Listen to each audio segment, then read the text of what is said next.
Pijao Editores presenta Nuestra Cultura. Amigos y seguidores de Nuestra Cultura TV, bienvenidos a un nuevo capítulo del programa. En esta ocasión hablamos con un pintor, un atiplista y un investigador del folclore colombiano. Veámoslos en los avances. Estos los avances de los temas que verán en este programa. Uno no es artista porque tenga un talento. Muchas veces uno no es un artista porque quiere decir algo especial. Uno es artista porque le toca, porque hay una fuerza superior que lo lleva a eso y no lo deja salir de ahí.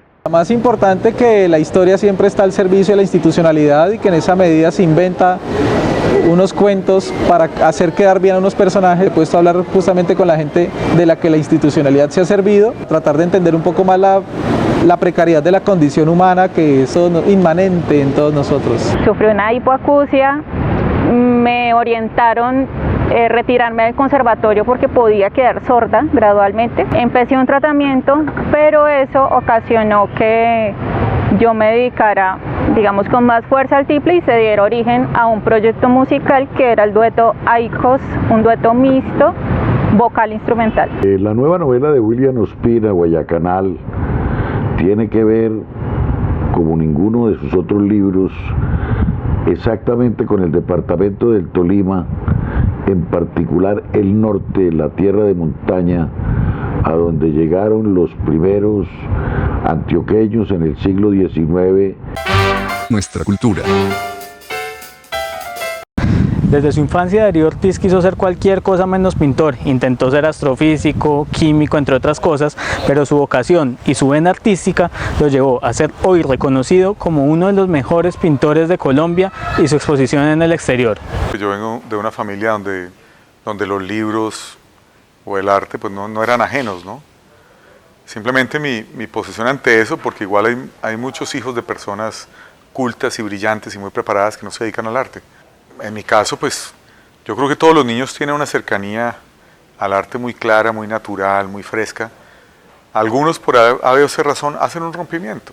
Se dedican luego a otras cosas y dejan de pensar en los placeres que se sienten con el manejo de la estética, de las cosas estéticas. En mi caso, no.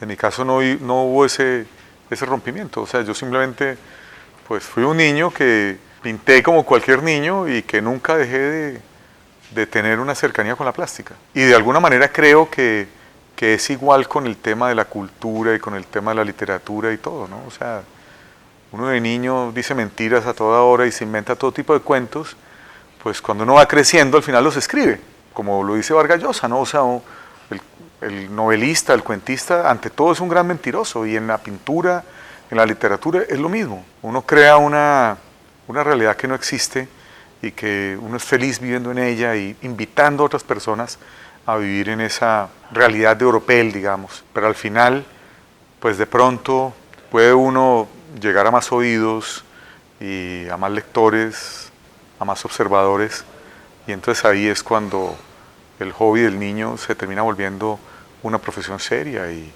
lo llaman a uno maestro o le dan un premio o cosas de esas.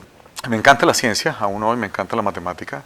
Y en principio quería desarrollar una carrera científica. Inclusive yo quería ser astrofísico, no pude entrar en el proceso universitario de astrofísica porque aquí no se estudiaba, y los sitios donde se estudiaba pues no tenía yo la opción de saber alemán o de entrar a ciertas universidades en Europa, y entonces decidí entrar a estudiar química en la Universidad Nacional. Y ahí pues la verdad no me desilusiono para nada de la química, sino me emociono del momento social que está viendo el país y político, y pienso que tengo otros intereses muy valiosos ahí. Eran importantes pues para el país el animal político que todos tenemos adentro, y entonces me paso a estudiar Derecho pensando de pronto en un futuro hacer una carrera política o algo. Yo pintaba y exponía desde los 14 años. O sea, yo a los 14 años exponía y mi carrera de Derecho la pagaba con lo que ganaba vendiendo cuadros. O sea, hay muchos jóvenes que tienen la dialéctica de dónde vende un cuadro. A mí no me pasó eso. No sé por qué razón, pero desde los 14, 15 años, digamos que era medio independiente económicamente por lo que producía con mis pinturitas, pues porque al final pues era una cosa muy incipiente. Pero bueno, o sea, creo que soy parte de una generación que podía tener unos intereses sociales y políticos muy claros, pero es una generación absolutamente castrada por lo que pasa en este momento en Colombia cuando matan a toda una generación de candidatos presidenciales, ¿no? No solamente los 3 que mataron de la UP, José Antequera, Bernardo Jaramillo Osa, Carlos Pardo Leal, sino está pues Luis Carlos Galán Sarmiento, está Álvaro Gómez Hurtado y está Carlos Pizarro, ¿no? O sea, de todo el espectro político. ¿Qué tipo de político es el que va a quedar? ¿Qué tipo de conveniencias tiene que hacer el político que quede, empezando para sobrevivir y luego para imponerse?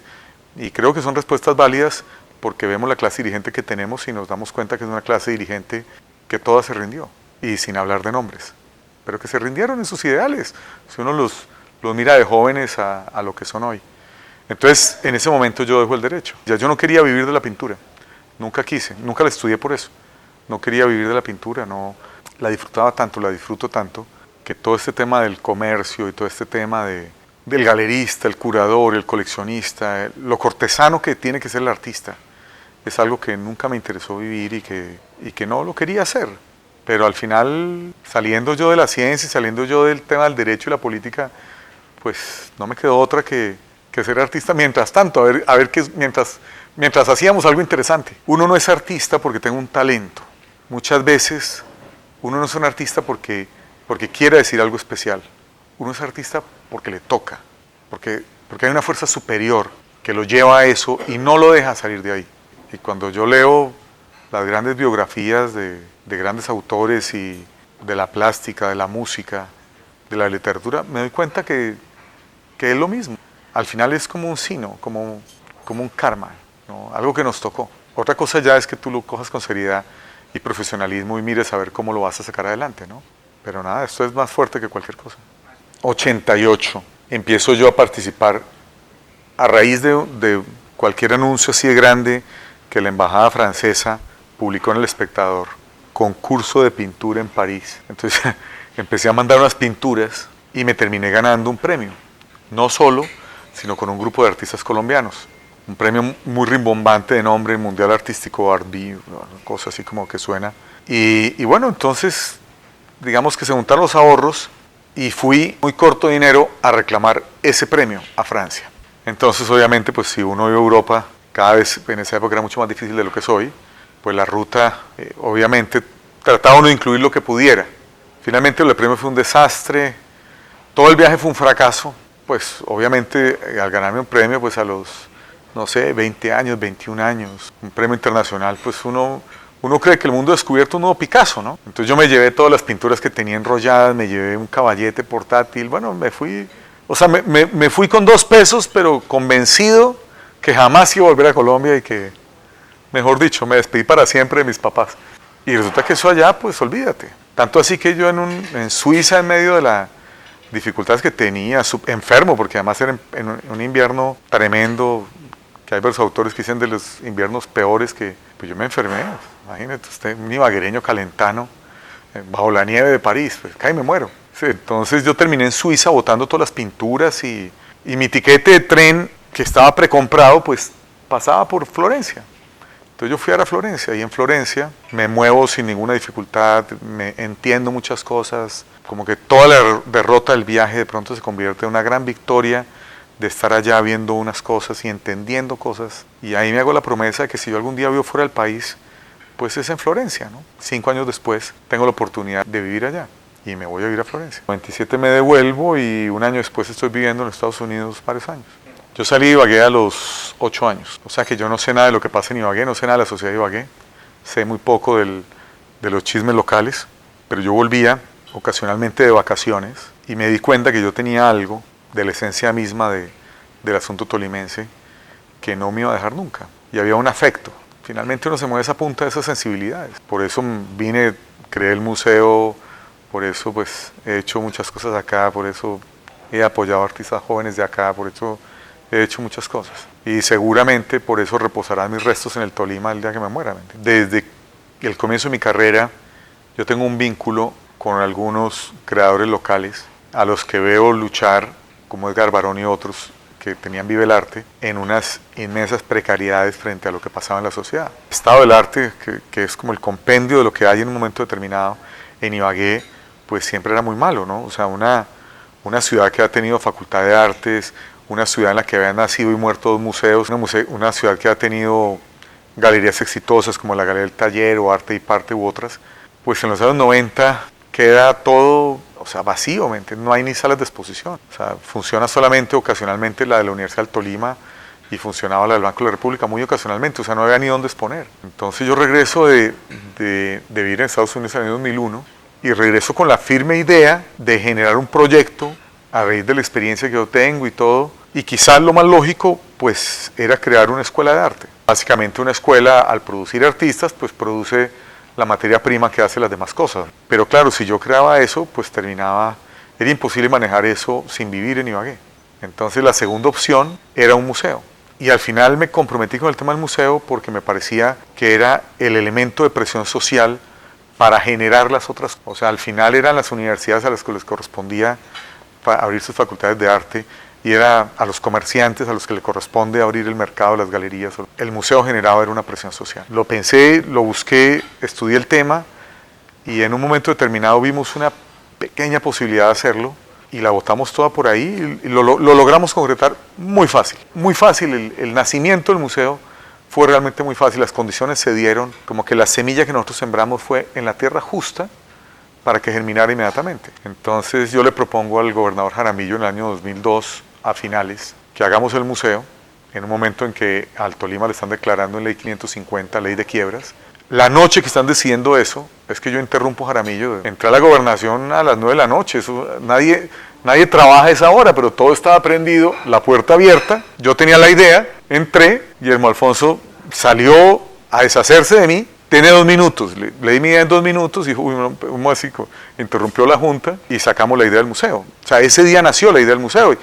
Un año después el museo se está inaugurando. Movimos la gente, aparecieron los que querían apoyar la corporación, se unieron diferentes estamentos, apareció la Universidad de Ibagué, el periódico El Nuevo Día, la Universidad del Tolima, la Cámara de Comercio, en fin, y al año teníamos el museo funcionando. Eso hace 16 años. No, es una vergüenza lo que se gasta el Ministerio de Cultura y lo que finalmente termina en apoyos directos a un creador en cualquier rama. Es una vergüenza, es un nido de parásitos lo que tienen en Colombia a todos los niveles. Ibagué tiene 600.000 habitantes, ¿cierto? Y tiene un museo que hicimos hace 16 años en cuidados intensivos. Y es casi su único espacio serio de exposición que hay todavía en la ciudad. Una ciudad de 600.000 habitantes. Un pueblito como Guanajuato, en México, tiene 125.000 habitantes. Y tiene 13 museos de artes plásticas. Y resulta que Colombia, sumados los de todo el país, si a mucho tiene 13 museos de artes plásticas.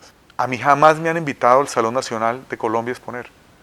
¿Ves? Y este año estoy en la Bienal de Venecia, en la Bienal de Beijing, en la Bienal de Florencia. Nuestra cultura. Hace unos años atrás era muy difícil ver mujeres tocando tiple en Colombia, menos de manera solista. Sin embargo, Jennifer Barón se ha ganado el respeto de sus colegas, de estar en los festivales más importantes del país y ser reconocida como una de las mejores tiplistas de Colombia. A los 7 años en Ibagué se desarrollaban unos programas culturales en las bibliotecas por parte de la Fundación Garzón y Collazos, y era de música popular dirigida a niños, y debido a que era asmática yo no podía jugar, yo no podía interactuar con los niños, y mi mamá me inscribe a este programa de música y así conozco la música colombiana y el tiple. De entrada me gustó la guitarra porque las cuerdas eran más suaves, pero yo era muy pequeña.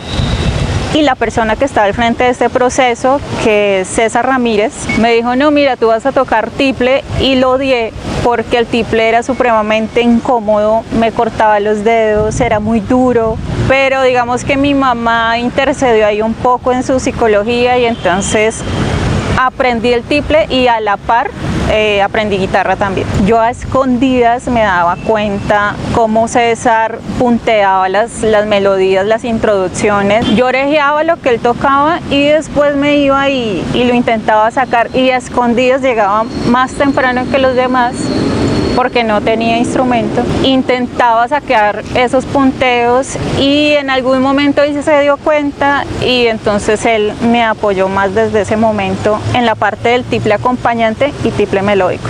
a los 9 que ingresé al Conservatorio del Tolima, y hasta ese momento llegué con César, digamos, cerrando ese ciclo del tiple normal, un tiple acompañante, un tiple que acompañaba a coros, al grupo folclórico normal. Al conservatorio ingreso como violinista, y pues ya ahí digamos que el tiple forma parte de ese otro plus que yo tenía en el conservatorio, y era acompañar cuánta orquesta, cuánto coro, cuánto grupo necesitaban un tiplista, porque además en la ciudad de Ibagué no había, digamos, un tiplista pulido, dedicado, no. En ese momento no lo había. Entonces, realmente yo quería oboe, pero por mi asma no podía tocar instrumentos de viento. La opción más inmediata, digamos, como afín a lo que yo hacía, era el violín. Entonces me dediqué a tocar violín en el conservatorio. Hubo un momento clave en el conservatorio no grato, pero al mismo tiempo fue, digamos, el cambio en mi vida, y fue que yo enfermé en el 10º grado. Sufrí una hipoacusia, me orientaron retirarme del conservatorio porque podía quedar sorda gradualmente. Empecé un tratamiento, pero eso ocasionó que yo me dedicara, digamos, con más fuerza al tiple, y se diera origen a un proyecto musical que era el dueto AICOS, un dueto mixto vocal instrumental. Terminé en otro colegio aparte, ingresé a la Corporación Unificada Nacional de Educación Superior CUN como diseñadora gráfica. Ahí me gradué. Pero a la par de mi carrera tuve por 5 años el dueto AICOS, que digamos fue el medio por el cual yo conocí tantas personas, tantos festivales, y el cambio en mi vida, que es a lo que soy ahora. Estando en Florida Blanca, Santander, en un concurso, ya tenía algún contacto con algunas personas de la música colombiana.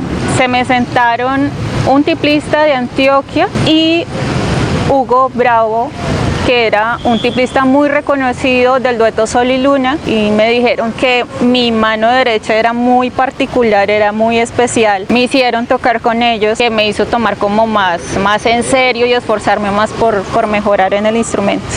Ser mujer, ser niña en esa época y tocar tiple era el bicho exótico, y darme cuenta ahora que hay muchas más mujeres buenísimas en todo el país tocando este instrumento. Y hacia el año 2003 mi dueto se inscribió al Festival Mangostino de Oro. La primera impresión fue llegar y encontrar al Chino León, Rocío Ríos, Gentil Montaña, y de asesor Juan Pablo Hernández.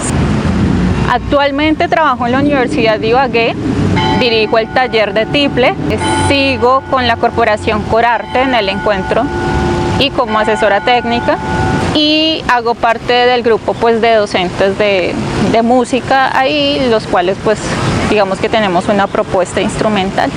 Yo creo que el tiple es ahora tan plus que ya las mismas academias y las mismas instituciones lo están implementando de una forma tan hábil, y hay personas al frente de estos programas tan excelentes, tan maestros, tan respetados, que si investigamos un poquito más nos damos cuenta que hay muchos niños en el proceso del tiple, y me recuerda un poco mi época cuando éramos 100 niños aprendiendo tiple y guitarra. Pero la invitación es a que reconozcamos el tiple realmente como el instrumento nacional y que no lo subestimemos. Nuestra cultura. En nuestra cultura, los autores comentan sobre las obras de sus colegas. La nueva novela de William Ospina, Guayacanal, tiene que ver, como ninguno de sus otros libros, exactamente con el departamento del Tolima, en particular el norte, la tierra de montaña, a donde llegaron los primeros antioqueños en el siglo XIX y conformaron, mediante la tenacidad de romper selvas y de instalar sus hogares, uno de los elementos claves en la fundación de la República, hasta el punto que hay 110 municipios fundados por estos colonizadores y en el Tolima aproximadamente unos 11. Es sobre la aventura de su familia, la transhumancia desde su bisabuelo, donde se conforma esta gran travesía, estos asentamientos en las tierras del norte, que le va a dar una fisonomía al territorio para determinar un momento histórico de la República, como lo fue el de la colonización antioqueña, donde hubo varias décadas de una paz basada en el trabajo y las buenas costumbres de su gente.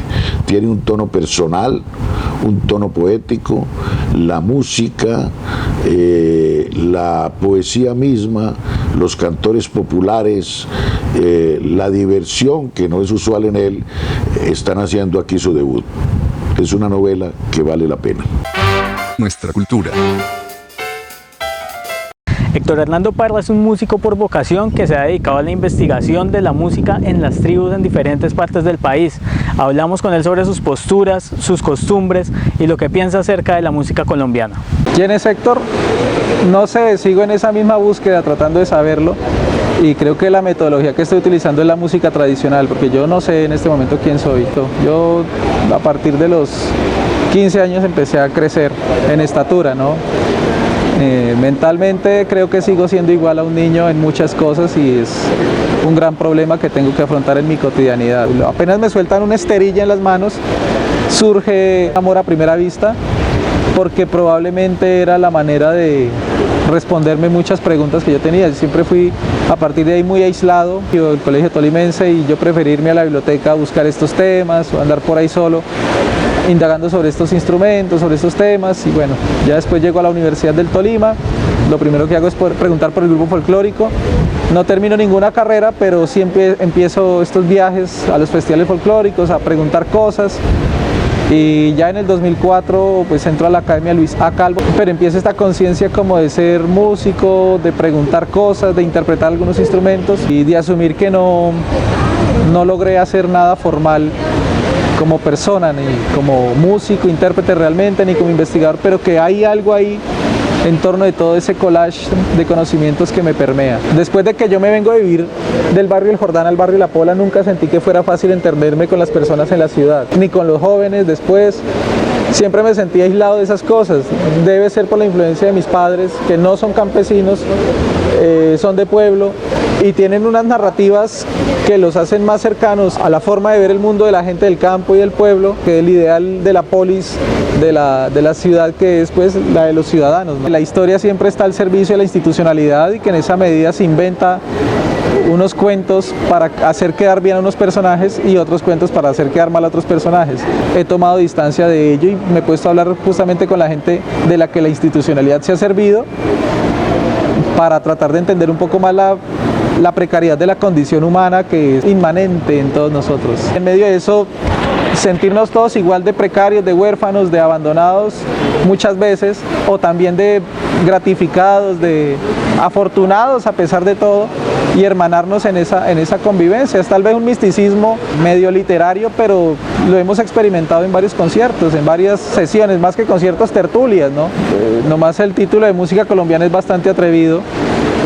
Yo creo que hasta ahorita es que los músicos andinos colombianos del discurso elitesco, refinado, están empezando a decir, oiga, eso también es bambuco, mira, ay, es que los negros también tienen bambuco, porque es que la música andina colombiana le canta a los indios, a los campesinos, a la negrita, pero no se compromete realmente con esas categorías de seres humanos, si es que se puede decir de esa manera.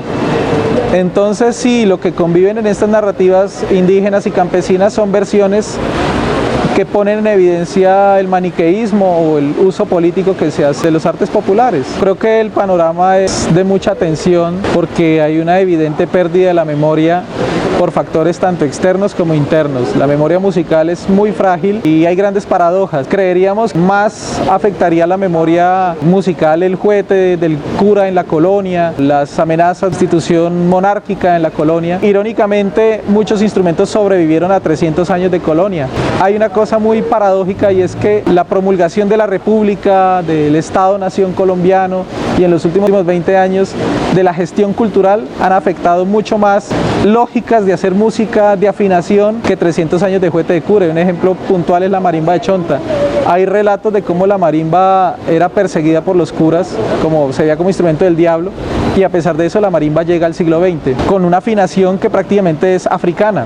Y 20 años de Festival Petronio Álvarez, dentro de esto de promulgación, mercantilización, pues pasó esa afinación tradicional del África a la afinación del piano. Y entonces pues 20 años de gestión, de promulgación de la marimba, de patrimonialización de la marimba, de todo esto, de negocio con la marimba. Las comunidades son las que deciden, en su autonomía hay que respetar el devenir de los acontecimientos. Yo creo que los instrumentos son instrumentos, los conocimientos son conocimientos y en un momento dado ya llega el momento en que eso no le sirve a las comunidades. Hasta luego, ¿sí? No es el romanticismo museístico de mantener vivas cosas que ya no le dicen nada a la comunidad. Habemos personas a las que nos interesan las fotografías de la vida real hace 80 años. Sí, los instrumentos como se tocan hace 80 años, pero a las comunidades ya no les interesa, al mundo ya no le interesan esas realidades, pues el mundo está fluyendo todo el tiempo, las culturas cambian y habemos unos que gustamos de unas cosas, pero inevitablemente todo está cambiando todo el tiempo.